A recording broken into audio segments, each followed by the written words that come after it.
is really a just determination of what are my habits. Right? I'm going to eat, I'm going to work out, I'm going to do all this stuff.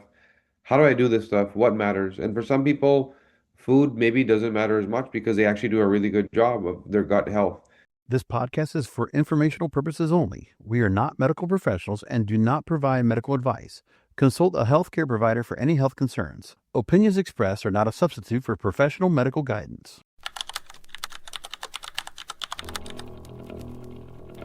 Welcome to the Optimize We podcast. I'm your host, Lindsay O'Neill, and I'm super excited to kick off this series of interviews and biohacking truths without the BS with you. Hello and welcome to the Optimize We podcast, where we share biohacking truths without the BS. And today is a very special day and a very special guest. So if you're only going to listen to one of my podcast episodes, this is the one to listen to.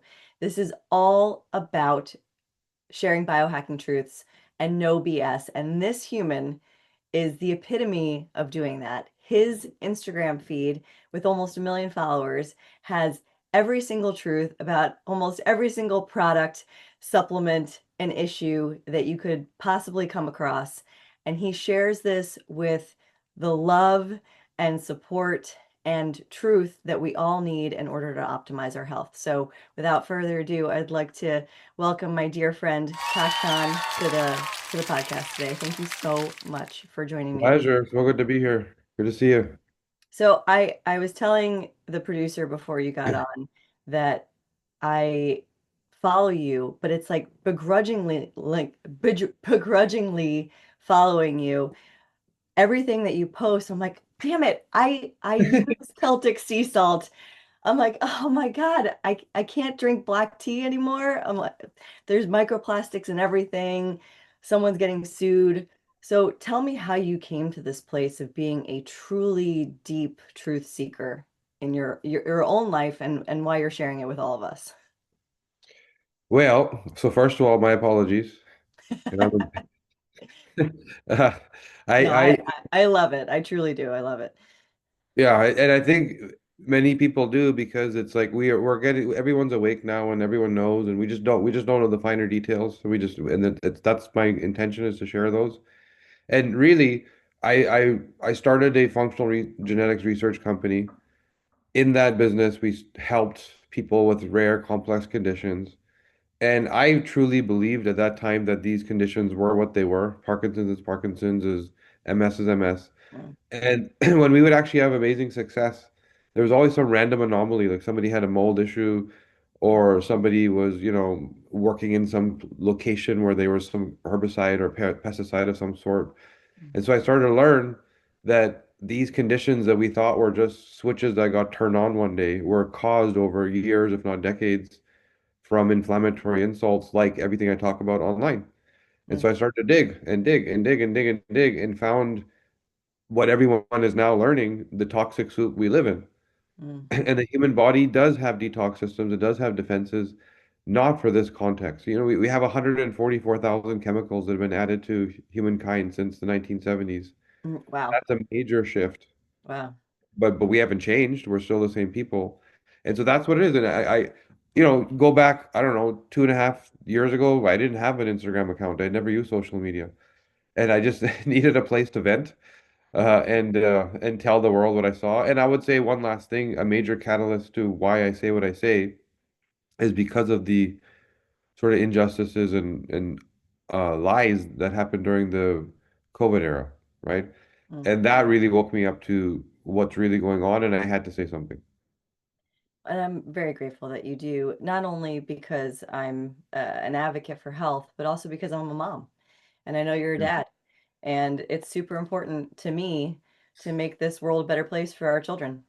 And so I feel very blessed to know you and to also have this opportunity to get to dive deeper into this whole bio individual diagnostics. So you started off with creating a DNA diagnostic company, and you started to go down the rabbit hole, a lot of rabbit holes of different truths that you were seeking. what have you found like to be the biggest like holy crap moment? So I have this unique sort of uh purview into health because I actually so genetics, you have scientists in the lab looking at petri dishes. Functional medicine, you have people that are working on people, but they don't talk to each other. And so genetics doesn't understand beyond the biology, and functional medicine doesn't understand what genetics is really trying to say, right? And so I have this unique intersection where I did both. I learned and studied genetics, and I actually help people with that tool. So clinical intervention with thousands of people, right? And so I have this ability to see what's really making people sick, and that was a great blessing. And there's two big things that caught me by surprise that I didn't think this is where we're going to end up. And I currently host master classes and events where people will show up with their DNA and I'll walk through them and guide them on what it's all saying. Every single time these two anomalies come up. Nervous system dysregulation, primarily based on serotonin dysregulation, which is meant to be the happy chemical, but it does so much more than that. Mm. And third is inflammatory estrogens causing female health issues. Yeah. And those two big things are not being addressed. It's like whatever you're dealing with, whether you're a biohacker seeking longevity, whether you are sick and trying to fix something, these are two areas that people don't go to. But the majority of the work gets done in these two areas, and then whatever problem someone's dealing with becomes a much smaller version of itself. I learned recently about the estrogen thing, and I learned it because of my own hormones. And, I'm in my 40s now, and I haven't had a kid in 10 years. And so my body is like, all right, it's time to give you all of the estrogen you need to get through perimenopause and menopause. And I didn't realize that even though I was taking like a testosterone supplement and I was taking a progesterone cream, that I was actually converting those two hormones Yeah. into estrogen and into estradiol. And that was the reason that I was like breaking out and feeling bloated and swollen. And there's a lot of cancers and other issues that do result from an overload of estrogen in your body. And I, I've been in this industry for a long time. I've done a lot of deep work to heal myself and my daughter. And, I'm a Harvard certified culinary medicine chef. I'm an advocate for so many people. It was like such a smack in the face that I didn't even realize that my body can convert those other hormones into estrogen and how dangerous that actually is. Yeah, the medical belief is when you add something to your body, that's what's in your body. The reality is when you add something to your body, there's genes that see it all and turn it into other stuff. And based on your genetic profile, that's variable, highly variable. And so, as an example, I hosted this master class with someone you might know, Dr. Jen Simmons. Hmm. She's, Yeah, she's yeah, a you good know her, friend of right? mine. Yeah. Yeah, yeah. So she's amazing, MD, also on the integrative side. She specializes in breast cancer. And her question was, I have all these women that are having their second, third, fourth bout with breast cancer. Can we help them with why? Like, what's triggering this? Right. And so we hosted this event. We had the DNA of all these women who had minimum at least one recurrence, and my job was to figure out why. And Mm. I had to tell 25% of the women in the room that it was their BHRT or their hormones that caused it. And I'm not saying hormones cause cancer. I'm saying the wrong formulation on top of the wrong genetic profile will. The right formulation on the right profile won't. Right. So some women, okay, there's a gene called CYP19A1 that will take your testosterone and aromatize or convert it into estrogen. Some women do that a little too efficiently, so they're now estrogen dominant because of this one gene, right? Mm. After you've done that, there's three genes that are secondary that make 2-hydroxyestrogen, 4-hydroxyestrogen, and 16. 2 is clean, beneficial, supportive, all the good stuff you want. 4 and 16 cause inflammation. Mm. There's a gene called CYP1B1 and 3A4 that make these two. Now, if those two are overactive, the genes are a little too good, right? So sometimes good isn't good. Right. You may be estrogen dominant. You may also be estrogen toxic, meaning you make an inflammatory form. And this is something that you could be doing everything right, eating well, clean, exercise, all that stuff, but it's happening on the inside. Right. Now, take that profile, you're still okay until you decide, I'm going to put some estradiol top of funnel in this story. which directly this CYP1B1 gene sees the estradiol and says, I'm going to convert all of that into the 4-hydroxyestrogen. So you're literally as if you added this inflammatory insult in your body. Right. And so we had to tell some of these women that it's not that they couldn't take hormones, it's that heavy dose of estradiol they were taking in their particular genetic profile was a big problem. But for other women, it wasn't. And this is where that word you use, the bioindividuality, is key because it's not, there is no good or bad. There's just personalization, right? And so that's why there's always debates over, do hormones cause cancer? Do oxalates matter? Is vegan a good diet? Because it's not the same answer for everybody. Right. And you can't go too far one way or another without having a strong foundational understanding of what you need as a bio-individual human, especially because, and I say this all the time, like I'm not the same person I was 6 months ago. I'm probably not Yeah, even the same person I was 3 months ago. And so it's constantly evolving and changing. Now, obviously, my genetic code and my DNA doesn't change, but a lot of the other factors do change. You know, my hormone fluctuations, my environment, different toxins that I'm exposed to based off of where I'm traveling to or what's going on in my life, if I'm stressed out versus if I'm feeling a tremendous amount of peace and love. And so it's not linear. yeah, It's very much it's all over the place. But our medical systems are very linear. It's a pill for every ill. And even testing blood. You mentioned something on one of the master classes that I poked into like about a month ago that you can't even look at the blood. You have to look inside the cell in many yeah. cases, right? Yeah, so for example, vitamin D, I was working with this. So I'm in Toronto, so we work with a lot of NHL hockey players because there's a lot of training here for that. Mm-hmm. And one of these guys kept getting fractures. Mm, And they tested his vitamin D levels. They said, "You're good. You're just playing too hard." Right? So he came to us and said, "This doesn't make sense because I didn't used to get these fractures, but now I am." And he actually plays for the Toronto Maple Leafs where I am. And so in his rookie season, couldn't figure it out. He's supposed to be the star player, couldn't recover, too many fractures. So we looked at his vitamin D genetics and said, okay, your blood levels say you're good.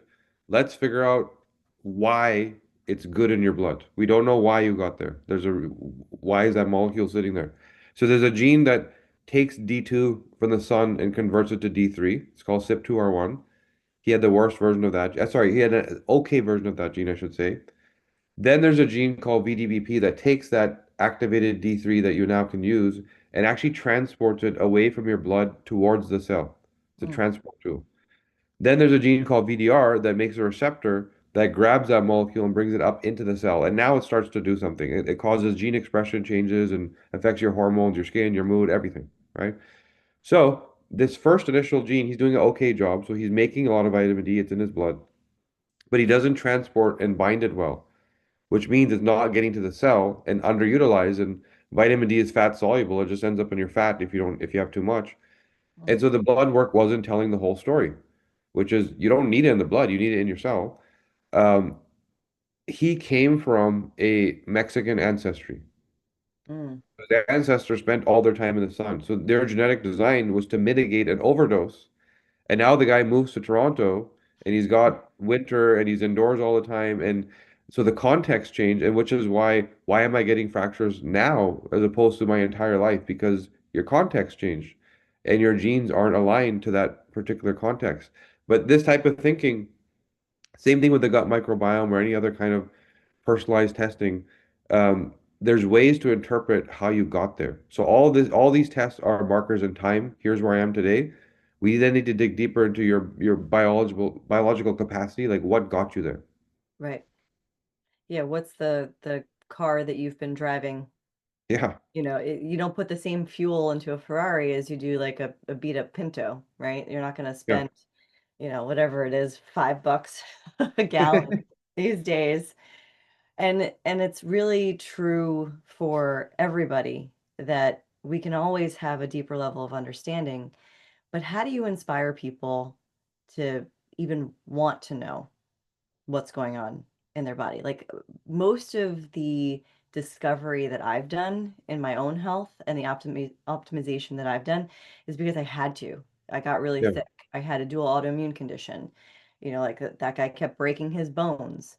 women are getting reoccurrent cancers. Like that is a painful, traumatic, very motivating situation.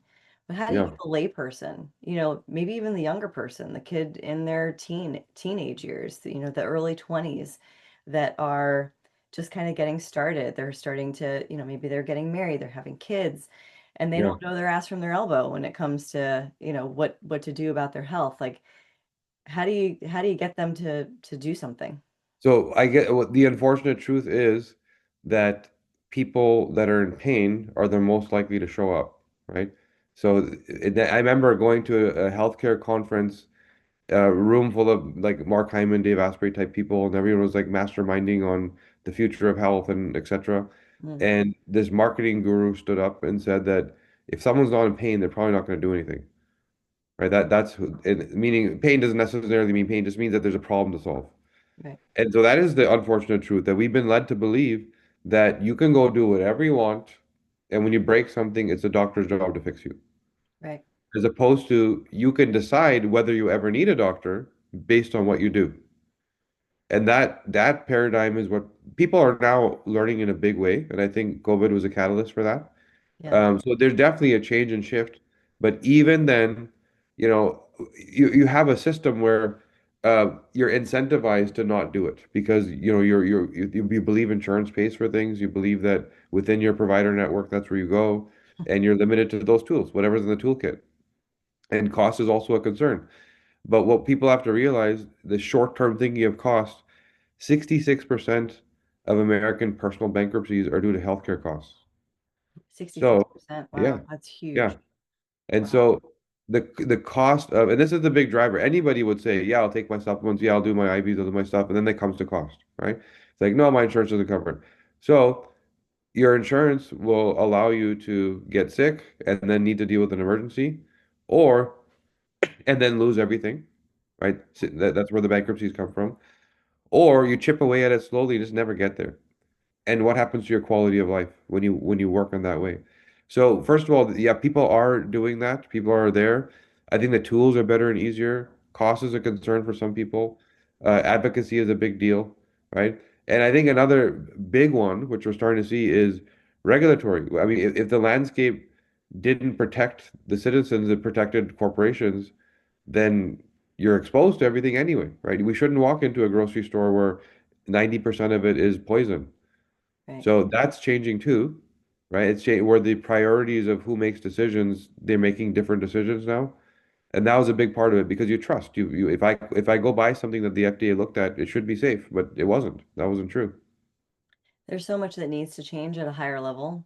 Yeah. And, like the whole system needs to shift, but you're doing such amazing work to help us shift individually and to take responsibility for our health, ideally before we really feel that tremendous amount of pain. And I think that these younger generations, even though they seem lazier to a lot of us old people, they also are taking, like, they're very like, what's the word? I guess they're like no bullshit. They don't Yeah. want to be sold to. They have access to a lot of information. They're not necessarily always actively seeking information, but a lot of it is getting pushed to them. And they have these brains that are like highly functioning where they're able to sort through so much information in such a quick amount of time. Like I see Yeah. my kids watching videos, and they're not allowed on social media, but and they don't actually want to be on social media anyway, but even like texting their friends, and they're constantly on their phones. And I'm like, how do you absorb that much information so quickly and then disseminate it and then decide like what to do with it or know how to react or respond? Like this new generation, this like Gen Alpha especially, Yeah. they're going to be the BS monitors of the future, you know? Yeah, yeah. You see it. It's a cultural shift. Because of the way they access information, truth is easier to find. Mm, And because they also aren't limited, we used to be limited in sort of the conduit to truth, which was like ABC News, right? Now they can go on TikTok, they can go, like they're getting it globally and they're right. getting opinions from everywhere. And they're not just getting corporate sponsored information, right? They're getting what do you call user generated information. Yeah, It's like, UGC. Yeah, Yeah. So the real information, yeah, like the information you're providing and that people are responding to. So it's yeah, not just that you're putting stuff out there. If you read through the comments of some of your posts too, there's a lot of really great information in the yeah. comments as Yeah, well. I see that. It's awesome that the people that I mean the things I used to talk about 2 or 3 years ago were conspiracy theorists, woo woo, what is this nonsense? Now everyone is saying the same stuff and they know it. Yeah, And that's to me the beauty of what's going on is that the change is there. The change is there. The stuff that we talk about today, and I'm finding like it's hard to find something to talk about because everybody knows all this stuff already. Whereas like 3 years ago, I could say whatever I want, and I was like, wow, I never heard of that, right? right. So that's great news to me that knowledge is spreading like wildfire. Uh, Talk to anybody about a seed oil, they know exactly to avoid it now. Yeah, Uh, a year ago, a year and a half ago, it's like, no, I don't know what you're talking about, right? right. So that's how quickly things are changing, which is awesome. And the information out is power. I want to go back to you were talking about those two factors that always come up in someone's DNA. And that's really it's important information to disseminate a little bit further, I think, especially for women. I know you've committed a lot of your work and effort and time and energy into women's health because we're very complex beings. So I wanted to ask you, those two things, obviously one is more impactful for women, but I feel like the serotonin levels too, the fluctuation in hormones and then gut health is a big hot button topic, especially for women. And Yeah. we suffer from uh, we have a greater likelihood of suffering from autoimmune conditions, which then lead us down a path of depression, anxiety, and all sorts of other mental health conditions. So I would love for you to kind of like riff for a little bit around Sure. those two condition sets and then how that impacts women's health overall. Yeah, so 80% of autoimmunity is in women. Right. And 80% of dementias in women, 80% of rheumatoid arthritis, anxiety. It's a big list. Yeah. And it's not that women are sick, it's that hormones are massively disrupted. And again, there's this internal layer. And the way neurochemicals drive behavior are different because when you're in a more estrogenized environment, that fight or flight doesn't trigger a warrior response, it triggers more of a worrier response. Stay Worry. back, protect the Yeah. tribe, take care of the family. It's a different outcome. So serotonin is meant to be this happy chemical that makes you feel good. And bad serotonin levels are tied to anxiety and depression. That's kind of like the academic answer.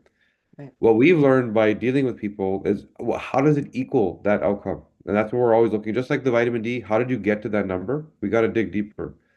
So how it equals that is serotonin allows your brain to prioritize information. And that's what they don't talk about, which is here, we're sitting here chatting. Some people are listening and seeing, and some people are like, why are there only the 3 out of 4 pot lights lit above that guy's head? Right? Because they just can't prioritize and focus. ADD. Yeah. And that's meant to be a useful skill. It's meant to be wiring for leadership. This is why we have different wiring because we all had different roles within the tribe or the ecosystem. But Mhm. now we're all trying to do the same thing, seeing it differently. So if your brain is wired to see the world at 120% of what's actually going on, which is what some people are, and you take that into a room with people that are wired the opposite with great serotonin levels, and they're seeing maybe 80%, the gap is 40%, and you both think you're right. That's Now crazy. the It's a person, yeah, huge gap. So like as a data analyst and a yeah, data nerd, and I know you've analyzed probably millions of people's data over the course of, yeah, however long you've been looking at DNA data, like 40% is not 3%, like plus yeah, or minus 3%. That is a huge delta. That's a huge chasm to cross. So like, yeah, and for both sides of the aisle to think that they're right is bananas. yeah, because it literally creates your perception, and what you see is what you believe to be true, and you can't understand why this person's saying something other than what you see. Right. So, and then by the way, there's many neurochemicals we can talk about. This is just one. So imagine when you start to stack all the other ones, what happens to your unique perception and why there's friction with certain people or alignment with other people. So now, if you do have the serotonin dysregulation, two things happen. One is you're living in constant irritation, frustration, disappointment, anxiety because everyone around you is so frustrating because they don't see what you see. You're Mhm. trying to work with somebody and you think that all this stuff matters and they don't even know what you're talking about. constant frustration. Picture the helicopter mom, always taking care, always on top of everything, always taking notes and far advanced in terms of the details she cares about versus other people, right? So that is a major drag on your nervous system. And the reason why this happens is the receptor, the actual serotonin receptor, is too short. It's underdeveloped. And so you're not able to bind and utilize enough serotonin to regulate your mood. Right. The second outcome of that is serotonin causes inflammation. So on one end, you can regulate your mood because the receptor's too short, can't bind enough, and you have this anxiousness and irritability around everything, and and it just snowballs over time. On a second end, because you didn't use the serotonin, it's now sitting in tissue that it was never supposed to be in, causing inflammation, which then exaggerates the mood issue because you also experience neural inflammation. Right. And so this trait, um, keep in mind, I'm walking to an event with 100 people that are all there saying, I'm stuck. What I'm doing at my doctor doesn't work. I've tried all the supplements. I've done everything. Nothing's working. What's going on? So it's a unique population. And I say that because this profile I just talked about, general population terms, you might see 5% of people wired this way, Gotcha. right? When I go to a room full of people that are saying, I'm stuck, I can't figure out, nothing's working, it's 60 to 70% every single time. Wow. So it shows you how tied your nervous system and your anxiety and your fight or flight is to why your body won't recover, right? And fight or flight, literally, when you're in it, when you're in this like cortisol addiction of I'm just always on, your rest and recovery regenerative processes are shut off. Your immune system shuts off, your gut shuts off. Your body changes its priorities in terms of energy utilization. It starts focusing on getting ready to be injured in a battle and repair that. And that also creates heightened inflammation.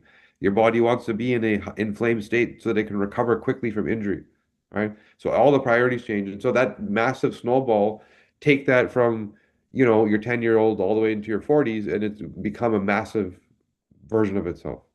It's just a one big negative loop Yeah. cycle. I mean, I heard that most serotonin is actually absorbed and received in your gut, right? So if you have Yeah.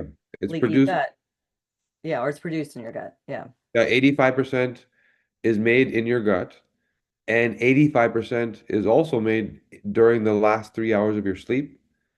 And serotonin dysregulation will mess up the last 3 hours of your sleep.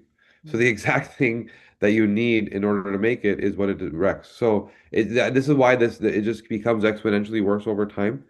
But yeah, if you have a leaky gut, then it becomes even more exaggerated because now you can't produce enough, right? Right. And there's a precursor to it called tryptophan, and there's genetics around that to look at too. So some people also don't produce enough, and now they may not have as much of the inflammation because they're not overloading their tissue, but they have even less in their receptors. So the mood issue becomes more exaggerated, and they become very sort of negative. They become very pessimistic. They become very, I'm looking for every problem to solve, and that overwhelms their nervous system also. So people who say that they're genetically predisposed to like anxiety, depression, or genetically predisposed to having like big bones, which is, there's no like real big bones, but they might have a genetic predisposition to not being able to lose weight at the same rate, like metabolize food and that kind of thing. Like what do you see from a true genetic, that obviously seems to be true. So every genetic variant has a purpose, and context will make the difference. So, for example, somebody might say, I'm genetically wired for anxiety or depression because of maybe the serotonin dysregulation. Right, Maybe they can't bind enough dopamine and they can't feel satisfaction. Maybe they're wired for emotional traumas. There's many reasons why they could get there. right, Usually, that same exact thing had a positive intention or purpose. So suppose you do have serotonin dysregulation. This is designed for leadership. This is designed for I walk out with the tribe and I'm the first to notice the weather changing, that bush moving over there and an animal coming towards us, right. some rustling over there. Maybe there's a neighboring tribe getting too close. And I see it first and I lead and I protect. That was meant to happen infrequently. And it was meant to be your superpower. Like once in a while, not Once every in a day. while. It was not meant to be that everything you experience is overwhelming your nervous system. So when we meet the best lawyers, the best accountants, the best CEOs, they're wired this way. Mm, but they also have the worst stories about their relationships mm, because the wiring that makes them so good at what they do in their work is a struggle in their relate because they don't see the difference in their perception. They bring those problems home. So we teach them and train them on two things. Who are you? Like how do you see the world? That's a big one when they actually see that, oh, now I get why I have conflict with that person. But second, how do you manage the gene expression? Because if you do know this is my superpower, but I don't want it on the weekends or on Thanksgiving dinner. So there are ways you can take supplements, you can do vagus nerve stimulation. There's lots of things you can do to manage how you feel because neurochemicals are made every single day. Then in terms of things like you said, big bone, body type stuff, right? Just the same, there was a purpose. So when you are more estrogenized, people think of the big, tough, strong person as the manly man, and that's a lot of testosterone. The truth is it's actually estrogen. So a more androgenized person actually looks like you. So mm, petite frame, longer chiseled jawline, so that's what testosterone looks like. Long, strong, and sort of striated muscle fiber. mm. The big, bulky, big bone person, that's estrogen. So when you see a guy at the gym deadlifting crazy amount of weight, that doesn't come from testosterone, it comes from estrogen. So just that knowing that we can predict human design based on hormone profile, based on genes. And what's important there is that human design was based on the activity that your body assumes you're going to be doing because of what your ancestors did. Mm. And so simply understanding the genetics of your hormones allows you to know how to exercise. And that one big thing can completely shift your health outcome. If you go, remember, hormones are they're like, they're meant to be used. They're molecules that are like ingredients to fuel activity. Right. And if you don't use them, underutilized, they start to also cause inflammation, just like serotonin. So if Right. you know, here's my profile, here's what I make, here's where I'm dominant, and if I go move my body in that way as per that design, first of all, I'm going to have the best body recomposition and the best ROI on my training possible. But I'm also going to feel good because I'm going to regulate and manage my hormones without adding a pill, without doing anything, because I'm just using the molecule for what its intended purpose was. And everybody thinks that they should exercise the same way, right? Like you go to CrossFit, you go to Orange Theory, it's either strength training or it's tons of cardio, or you go Yeah. to hot yoga or whatever. And as you get older, you start to figure out what feels good. But if we could kind of start with that instead of figuring it out later in Yeah. life, just like anything, right? Like a lot of the diagnostics around genetics will also tell you like which pills do you actually need to supplement. Like Yeah. you just posted about magnesium and I'm like, crap. I take magnesium every night. Yeah. And I So, think it's useful. So what I was talking about with magnesium was using it transdermally on your skin. There's a lot of supplements that they're depend the outcomes are dependent on you having a good healthy gut. Now you might have less of a concern there than other people, but most people don't have a healthy gut. And so they're taking the supplement saying, why doesn't it work? It does work. Your gut doesn't work. That's the problem, right. right? Or they have, poor gut detox systems, which is also by genetic design, and there's so much mucus gunk built up in their intestinal tract to protect them actually from toxins that they can't remove, that they can't absorb these nutrients. Or there's gene pathways that actually determine how effectively you process nutraceuticals. And some people do it a little too well. And so the dose of the recommended what's on the label is not enough for them because they process it too quickly. So there's lots of variables in terms of personalization, even with the simplest thing like vitamin C or vitamin D. You would think that someone like me would have a really healthy gut, but I actually don't. And it's actually Yeah, because of my genetic makeup. I have the dual heterozygous MTHFR mutation. So I've got the right. C677T and the A1298C. And so my body it has a really hard time detoxifying itself. So I've got to do a lot to detox. Yeah, I live in New York. yeah, I'm luckily able to go to farms and get, raw food, but I live in a very over processed. I shop the outside of the aisles of the grocery store, and I exercise, I take care of myself. I've got a lot of biohacking equipment and stuff, but I still can't get rid of like the last little bits of candida in my gut, this dysbiosis. I had LPS show up on my last, gut inflammatory and gut microbiome test. So it's not just for, the person who's super healthy and is eating really clean and exercising and meditating and doing red light therapy and sauna and all the things that I do in my daily routine. It's also because you're genetically predisposed to having a leaky gut or Yeah. dysbiosis in your gut microbiome.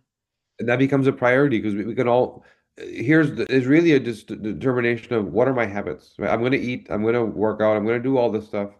How do I do this stuff? What matters? And for some people, food maybe doesn't matter as much because they actually do a really good job of their gut health.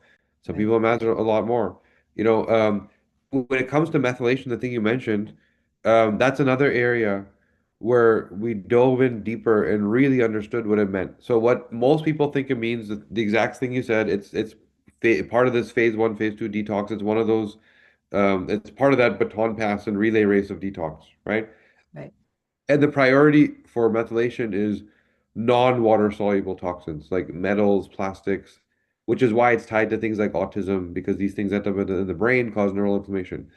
But methylation does a few other things. It also is how you convert nutrients into the bioavailable form. When you Hmm. don't methylate properly and you go take a supplement to fix your gut, for example, Hmm. you're probably getting far less ROI than somebody else who's able to convert or methylate that nutrient effectively, right? So for you, you may need more frequent dosing because you're getting a little bit of benefit from each dose, right? Another thing methylation does is essentially it's your anti-inflammatory response. So if you're sitting there stuck with a leaky gut or a damaged gut, you're not clearing toxins, you're not assimilating nutrients properly, and you're not putting out the fire of inflammation. So there's a third layer to that. The fourth layer to methylation, the final, is it's how your body manages the expression of your genes. Meaning, whatever's going on, there's your baseline genetics, that's who you are. Now, something changes. You smell a chemical, you get stressed out, you get happy. There's dials that get turned on to high and low volume to activate certain genes to allow you to deal with whatever that change was, right? If you get scared, you're going to have adrenaline, you're going to start to run a little faster, Right. as an example. So, when you don't methylate properly, you also don't adapt quickly. Your genes don't express on time. And so whatever that exposure was means more to you because you can't adjust and adapt to that thing. So getting methylation right fixes all of this stuff. And it doesn't take much to fix methylation. It's really a question of B vitamins, literally, right? And getting personalized and getting the right form and right dosing, etc. And then all of a sudden these things start to feel better, brain's a little sharper, there's a little more energy, and the work you're doing to fix your gut actually starts to work, right? And one last note I would say here, because you brought it up, and this is true for most sort of when you're working on a liver cleanse, a detox, killing candida, whatever it is, Mm-hmm. the number one reason I would say people get stuck is order of operations, meaning, hey, I'm going to go do a parasite cleanse. I'm going to go do a heavy metal cleanse. I'm going to go work on my liver. Um, if you don't know all of what's happening and you don't have a plan to deal with all of it and you don't do it in the right order, you never get to the finish line. So, for example, if you have candida and you're struggling with candida and that's the first place you go, but potentially maybe you also had mold and metals, Right. right? If you have mold and metals, you'll never get rid of the candida. You have to do those first. The body wants to detoxify molecules in order of size. So mold is bigger, right? And they're also sort of an algorithm around what toxins support other toxins to survive and thrive, Right. right? And so if you don't hit them in the right order, and this is a big place where people get stuck. I understand, go do a parasite cleanse, go do whatever, great. At least you're doing something. But if you're planning to finish the job, you have to know all of it and do it in the right order. This is what I love about what you do. So you don't just like you're not just throwing grenades out there into the internet and saying like don't do this, don't do that. You're saying get the data first, which is bio individual to you. Yeah. Work with us to understand not only what you should be taking, but when you should be taking it, or what detox protocol you should go through first in order to set a strong foundation so that you can build upon that with the right supplementation, with the right exercise, with the right nutrition through food for you. And that's Yeah. it's so great that I had this boss early in my 20s, and I kept going to him, giving him problems. And he's like, Lindsay, I want you to stop coming to me with problems, and I want you to come to me with problems plus at least three solutions for every problem. I want you Yeah. to start thinking about, what you can do to solve this problem. And that's essentially what you're doing for people, which is beautiful. Yeah, and it comes from the pain of having to fix myself, right? And that's really where things started. And it comes from finding other people who went through this functional health journey that are on our team that also have, it's not textbook thinking, it's more practical from experience. So simple example, like how do you interpret even what you're working on? So, there's a client we were working with the other day who their question was, I don't know why my selenium is low. I take it and it's low and I'm worried because I need selenium for my thyroid and I need it for detox and whatever, right? Right, So I said, it's okay, you have chronically low selenium. There's the linear, like the word you used earlier, the linear interpretation is you need more selenium. right. Or there's the practical, based on experience, functional thinking, which is we know that selenium is a chelator of mercury. So if you're chronically low, even though you're taking it, it probably means you have mercury poisoning in your body. Mm. And your body, that's why you can't measure the selenium because it's all being utilized to try and get this mercury out. So really, you need a heavy metal detox. And so even knowing what the blood work is trying to say versus the linear path, and this is again just the catalyst and just making things exponentially faster and more precise. And all these thoughts, and I think there'll be an AI one day where you push a button and it will know all this stuff, you know. So that's where we need to get to. But until then, it does require, I would say, number one word is interpretation. It is. It's the interpretation. It's having the good data, because as you know, bad data in, bad results out, good data in, good results out. But then there's that thing in the middle, which is all about interpretation and how you Yeah. interpret the good data to get to the good results.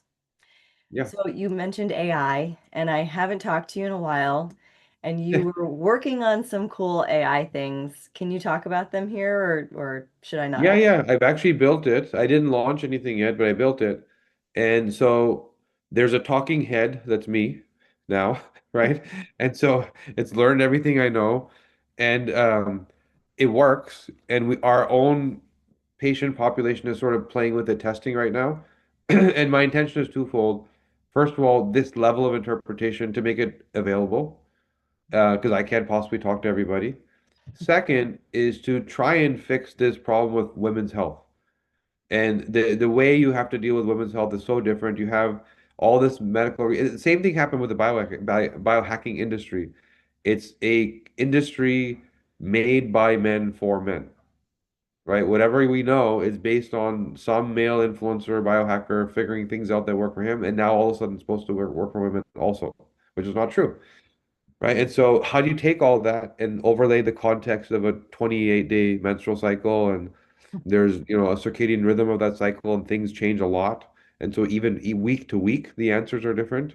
Right. And so that's the next layer. So I built the AI in terms of its ability to figure things out, have a conversation like this, lay out thoughts that are correct.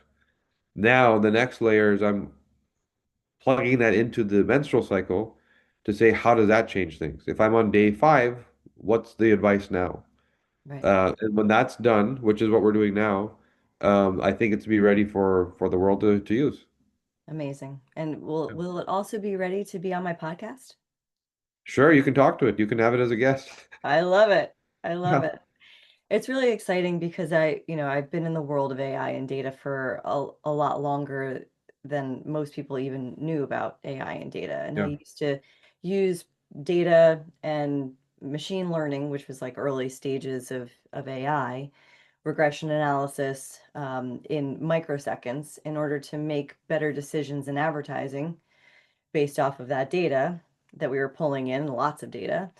And that would be to basically optimize an ad campaign. And so now it's really cool that you're working on an AI to optimize our health.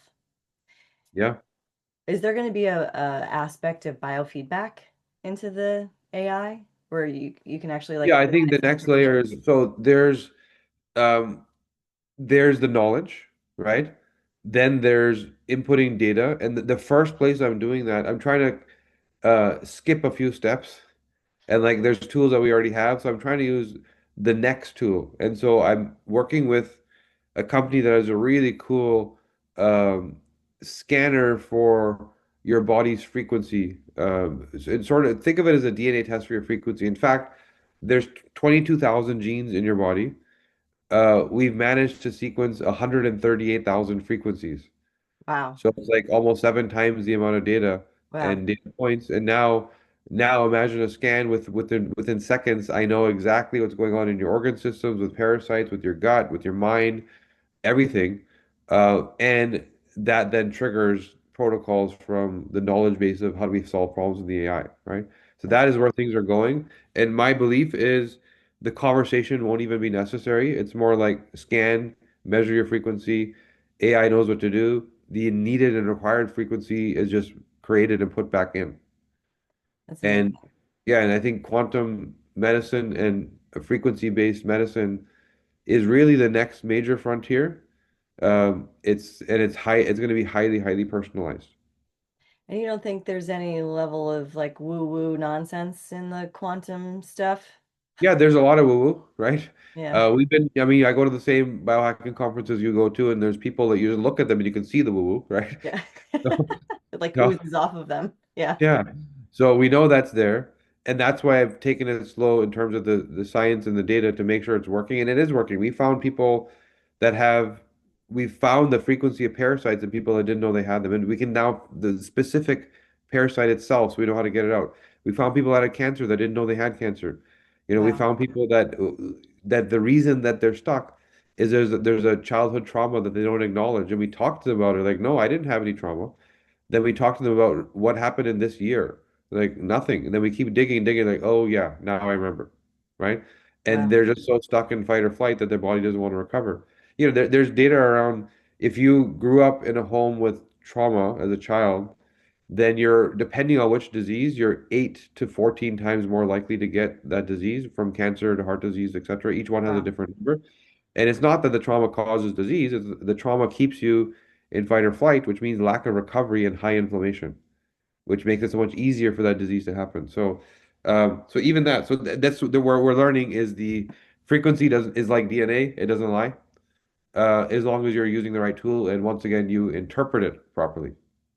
And so how do people work with you to interpret for right now until the AI machine is available? I know you have a lot of programs and activations. You also work individually, I believe, with some people. Yeah, I try and do things in the context of master classes so that people can, I think they need to, people don't know what they need, right? That's the challenge. Is it's like I know that this sucks, but I don't know what the alternative is. That's Right. kind of where people are stuck. And so what's needed is knowledge. What's needed is how can I teach you to be your own health CEO where you don't need anyone's help? That's really what's needed. How do I teach you how your body works so you're not stuck that every time there's a new problem, you're starting over again? Right. If you understand how your biology works, then it's always the same answer to every problem because there's certain biology that works well and certain that doesn't. And then you have to figure out of the things that are broken and don't, how does that equal the problem I'm now dealing with? And it Right. is possible. I've done it with literally thousands of people. So um, we, if anyone were to go to my Instagram, they could just register for a webinar. They're going to learn through the webinar how things work. Okay. Um, and in that, you'll hear and see that our path to what we believe is the right way to healing is very different. Mm. But again, having done this with thousands of people, I know it's the right way, right? It's knowledge heavy. Yes, I mean a lot of clinical studies don't have thousands of people in the clinical study, so you're way far beyond what even like the pharmaceutical industry has done in terms of research and efficacy, which is Right. amazing because it's all bio-individual and it's natural. You're not shooting anybody up with any sort of toxins or drugs or anything. So people can go to your Instagram, which is at Kashkan Official, which is KASHKHAN Official, right? Yeah. Yep. And check out the links. I actually attended one of the webinars and I was really impressed. Not only did I want to join the group, but I also wanted to join the company. I'm like, how can I get Kosh to hire me? Because this is all the stuff that I did in my career, but this is actually for the benefit of humanity, not for the benefit of the pockets of the guys that started the tech company. Yeah, that's for me. It's the sense of purpose. Like I don't need to do what I do. We have a couple businesses that are doing well, and I could be on a yacht sipping whatever I want to sip, you know. But I do this because it is purpose. Like I can't rest when I see that the system's still broken, and that's why I do what I do. That's amazing. And I'm very grateful for you continuing to do what you do and innovate and help us change the world and optimize our health. So Yeah, thank you. it's an honor. Thank you. And thanks for being on the show today. I hope everybody who's listening goes and checks out his Instagram account and takes the first step in optimization of your health with Kosh. Thank you for joining this week's episode of Optimize We. We loved having you along for the ride. Now, if you want to dive deeper into our guests' insights, be sure to follow them on their socials because trust us, it's worth it. And don't forget to connect with us either. We're at Wellness Eternal _. Stay updated, join the conversation, and be a part of the growing community. Until next time, stay inspired, stay optimizing, and we'll catch you in the next episode.